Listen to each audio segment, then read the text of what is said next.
Bienvenue sur le podcast de Fitness Smith. Alors, si vous ne le savez pas encore, moi je suis quelqu'un de passionné par tout ce qui est développement physique, développement personnel.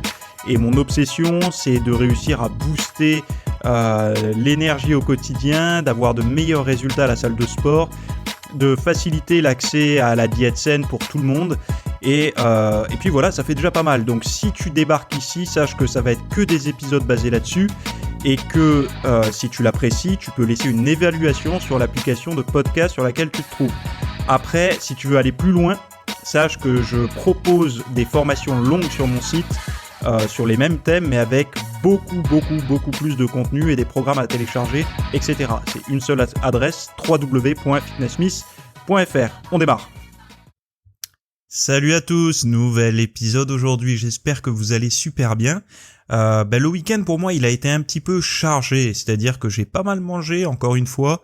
On sent la fin de l'été où on veut faire les dernières petites fêtes sur la terrasse, etc. Donc j'ai bien mangé, mais bon, tout s'est bien passé, j'ai pu faire mon sport. Je contrôle tout comme d'habitude et aujourd'hui, pour ceux qui me suivent sur Instagram, ils ont pu voir l'assiette, le repas que j'ai fait pour justement compenser ça. Donc d'ailleurs, je vous invite à me rejoindre sur Instagram parce que je sais qu'il y a beaucoup de personnes qui écoutent les podcasts et qui sont pas sur Instagram. Ça leur permettra d'avoir pas mal de recettes pour pouvoir tout simplement vous donner des idées. Autre chose, j'ai lancé un deuxième petit site web justement avec ces recettes-là. Parce que pour les personnes qui n'ont pas les réseaux sociaux, qui n'ont pas envie d'être sur les réseaux sociaux, j'ai acheté une URL, j'ai acheté un nom de domaine, qui s'appelle recette.fitness, tout simplement. Donc en fait, c'est pas .fr, .com ou .ce que tu veux, c'est recette.fitness. Et tu tomberas sur un petit site où justement je balance automatiquement les recettes que je mets sur les réseaux et ce qui te permettra d'avoir accès directement à toutes mes recettes au fur et à mesure que je les publie dans la journée, dans la soirée, ça dépend. En règle générale, ça va être du tac au tac de toute façon. Donc, pour rester sur la même ligne que d'habitude, je vais répondre à une question qu'on m'a envoyée sur mon répondeur en fait. Donc, si tu veux m'envoyer une question sur le répondeur, c'est comme d'habitude, t'as le lien en description. Et puis, on écoute tout de suite la question pour voir ce que ça donne. Alors... Oui, bonjour, salut, merci pour ta vidéo et sur ton blog. Je suis pendant mes séances de musculation. Moi, j'avais une question, j'ai démarré un nouveau sport depuis 3 mois maintenant, qui est CrossFit. Je cumule 3 séances semaine de CrossFit, 2 séances de muscu. Avant, j'étais vraiment une séance de muscu quasiment donc je fatiguais beaucoup mon corps. Je m'interrogeais plutôt sur mon coach au CrossFit qui m'a indiqué que je devrais lâcher la musculation, chose que j'ai beaucoup de mal à faire. J'ai peur de perdre mes acquis au niveau du muscle. Je fais confiance sur le cardio et la force. Je pense que je pourrais gagner, mais physiquement parlant, cet aspect physique, j'ai très peur de le perdre. Donc voilà, je voulais savoir ce que tu pensais, parce que comme j'ai déjà entendu dire, c'est vrai qu'on est un peu tous des frères dans ce monde-là. Donc je voulais savoir ce que je peux en espérer à toi et toi avec ton expérience que tu as. Merci. Bon, alors le message audio était inaudible. Donc en fait là j'ai voulu faire un test. Le test c'était de ne pas écouter le message avant et de directement vous le balancer. Ce qui me permet d'être brutal dans ma réponse. Quand je dis brutal, c'est pas violent, mais au moins d'être authentique. Donc je vais essayer de vous le traduire. Je sais pas si vous l'avez bien compris. Moi, ce que j'ai compris dans ce message, c'est que la personne faisait de la musculation. Il y a du CrossFit en parallèle et que j'ai cru comprendre que son coach lui recommandait d'abandonner la muscu pour progresser mieux dans le CrossFit, quelque chose comme ça. Et apparemment ça lui fait ça l'a fait un petit peu chier d'arrêter la muscu. Donc je sais pas si je traduis bien la question parce que la qualité était vraiment horrible, mais en tout cas une chose est sûre, c'est que si j'ai bien compris la question, je pense pas déjà que ça soit une bonne idée d'abandonner ce qui te passionne. C'est-à-dire que je sais pas pourquoi tu t'es mis au CrossFit, peut-être que c'est pour un défi, pour suivre des amis ou autre, j'en sais rien. Mais si la muscu te passionne, n'arrête pas. Ne cherche pas des réponses ailleurs que dans ce que toi tu penses être bien ou pas bien. n'arrête pas, ça te passionne. Il y a tellement de personnes aujourd'hui qui ne sont pas passionnées par le sport, c'est-à-dire que ces personnes-là ont envie de changer physiquement pour des raisons personnelles, pour des raisons de santé, pour des raisons X ou Y. Mais pour ces personnes-là, c'est pas une passion. Donc le problème, c'est qu'elles y vont à reculons. Et c'est un effort au quotidien d'aller faire du sport. Et quand elles arrivent à tenir un certain nombre de temps, la psychologie change, bien sûr. Mais au début, c'est quand même assez contraignant. Toi, c'est pas le cas. T'aimes ça, t'as même peur d'arrêter. Donc il y a quand même cet attachement avec la musculation classique. Donc là, ce qu'il te faudrait, c'est réellement prendre conscience que c'est ton sport, hein. T'aimes ça, t'as pas besoin d'arrêter, t'as pas besoin d'écouter peut-être le coach là pour le coup. Sauf si, et réellement, tu fais une compétition dans ton CrossFit, dans la discipline du CrossFit, j'en sais rien, et que ça réduit tes performances. Le fait de t'entraîner en muscu en parallèle réduit tes performances. Mais il faut voir réellement quel est le but derrière. Pourquoi? En fait, il faut apprendre à se poser les bonnes questions. Pourquoi je fais du sport? Est-ce que c'est pour être plus performant? Est-ce que c'est pour être en meilleure forme? Est-ce que c'est pour... Enfin voilà, il faut définir la raison. À partir du moment où on a la raison, on trouve ses propres réponses. Et si t'as pas d'objectif de compétition, de te mesurer aux autres, etc., peut-être que le CrossFit c'est pas fait pour toi. Ou alors peut-être que tu peux en faire en loisir, c'est-à-dire que tu peux aller faire une séance de CrossFit par semaine pour t'amuser, pour profiter de l'esprit d'équipe, parce qu'il y a quand même une bonne dynamique dans le CrossFit. Et puis après, le reste du temps, tu restes sur tes basiques, c'est-à-dire ta musculation qui te fait plaisir et qui te donne des résultats. Qu'est-ce que tu peux attendre comme résultat en faisant que du CrossFit? Moi personnellement, je ne pourrais pas te le dire parce que je ne pratique pas le CrossFit. Après, ce que je peux observer, parce qu'il y a une salle de CrossFit juste à côté de la mienne, et donc je vois en fait clairement les physiques des gens qui s'entraînent. Et je peux te dire une chose, c'est que ceux qui sont assidus, ils ont quand même un physique athlétique. Après, est-ce qu'ils ont le même physique que quelqu'un d'assidu et qui met autant d'énergie dans la musculation type fitness, bodybuilding? Non. Pourquoi? Parce que, en fait, c'est tout simple. La musculation de type bodybuilding, alors quand je dis bodybuilding, c'est culture physique, c'est fitness et tous ces trucs-là, donc à but hypertrophique, c'est ce qui est le plus facile pour prendre de la masse musculaire. Si le CrossFit était plus facile, était plus efficace, les bodybuilders, tout le monde ferait du CrossFit parce que ça serait une meilleure solution pour prendre du muscle. Donc, moi, ce que je vois, c'est qu'il y a des très bons physiques chez les crossfitters, même des crossfitters amateurs, mais il y a aussi des mauvais physiques. Enfin, quand je dis des mauvais physiques, c'est pas pour critiquer, hein, loin de là.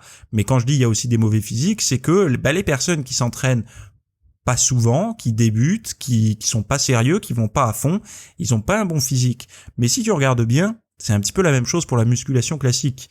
Donc, sauf que la musculation classique ne te rendra pas aussi, même si t'es à fond, aussi performant que si tu faisais du CrossFit en suivant bien les protocoles, etc. Donc je pense que chaque sport, que ce soit CrossFit ou muscu, ça a ses avantages. Il faut simplement que toi tu saches ce que tu veux. À partir de ce moment-là, tu réussiras à te dire écoute, moi ce que j'ai envie c'est faire de la compète, aller loin, etc. Je veux être performante, je veux pouvoir courir, le cardio ça n'a rien à voir, mais je veux dire tu veux être capable de pouvoir faire ce que le CrossFit exige, c'est côté CrossFit qu'il faut aller. Par contre, si tu as envie d'avoir le physique le plus esthétique possible, sans point faible, avec un taux de gras relativement bas et le maximum de masse musculaire, là, tu t'orienteras plus vers la musculation classique avec l'hygiène de vie qui va avec. Alors, je sais qu'il y a beaucoup de personnes qui m'écoutent, ils font du CrossFit.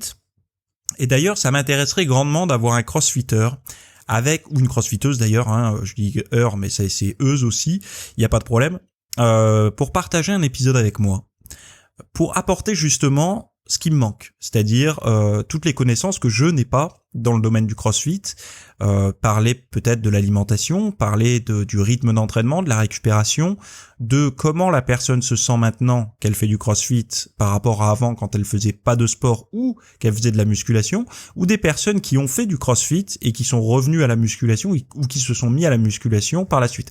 Mais j'aimerais bien avoir une personne avec de l'expérience. Quand je dis de l'expérience, c'est pas 10 ans de carrière dans le CrossFit évidemment, ni une carte pro, ni quoi que ce soit, mais une personne qui est droit dans ses bottes pour dire non mais moi c'est bon, j'ai une bonne expérience dans le CrossFit, j'ai pratiqué, j'ai progressé, etc. Je peux t'en parler, Théo, pas de souci. Donc si une personne est intéressée, qu'elle me contacte, on discute. En plus de ça, si la personne est coach, ça lui donnera de la visibilité, parce que moi, l'épisode est quand même beaucoup écouté, surtout sur iTunes d'ailleurs. Je vous remercie pour tous vos avis. Et puis ça apportera à tout le monde surtout un regard un petit peu différent du mien. Et puis ça permettra d'avoir la parole surtout. Donc n'hésitez pas à me contacter directement sur mon site à www.fitnesssmith.fr pour me faire votre proposition, ou alors directement vous m'envoyez un petit message audio en me disant c'est bon Théo, moi je suis chaud, j'ai envie de faire un podcast avec toi. N'ayez pas peur, un podcast c'est pas effrayant du tout, on s'appelle, on s'enregistre, c'est pas du live, il y a pas de problème. Voilà.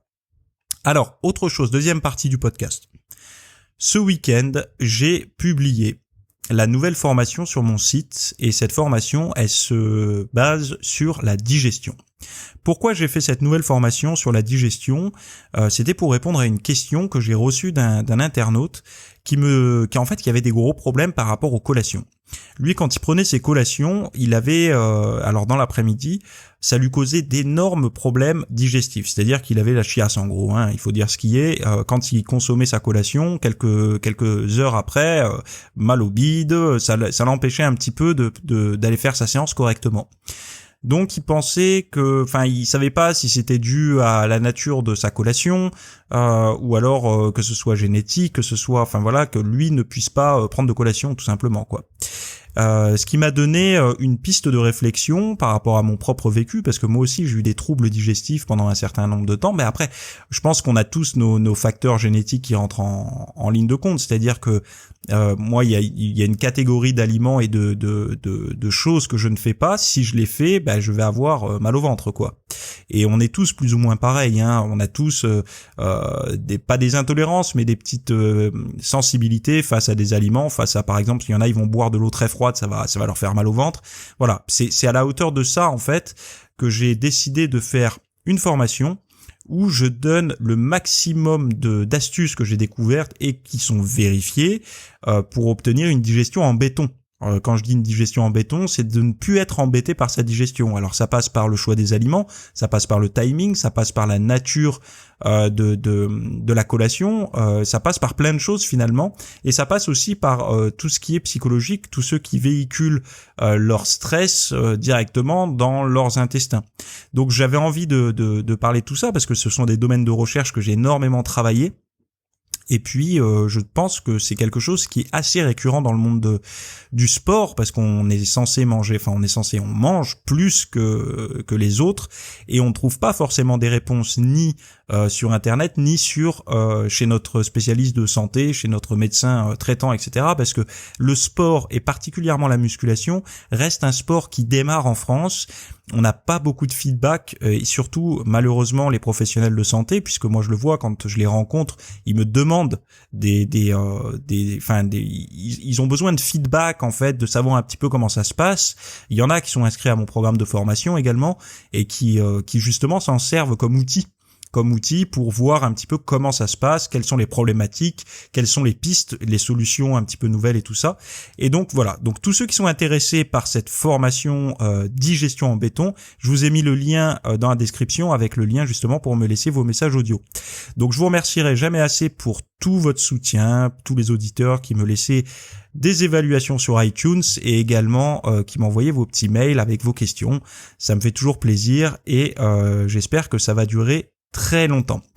On se dit à la semaine prochaine pour le prochain épisode, et pour ceux qui basculent sur la formation, on se dit à tout de suite pour démarrer. Salut.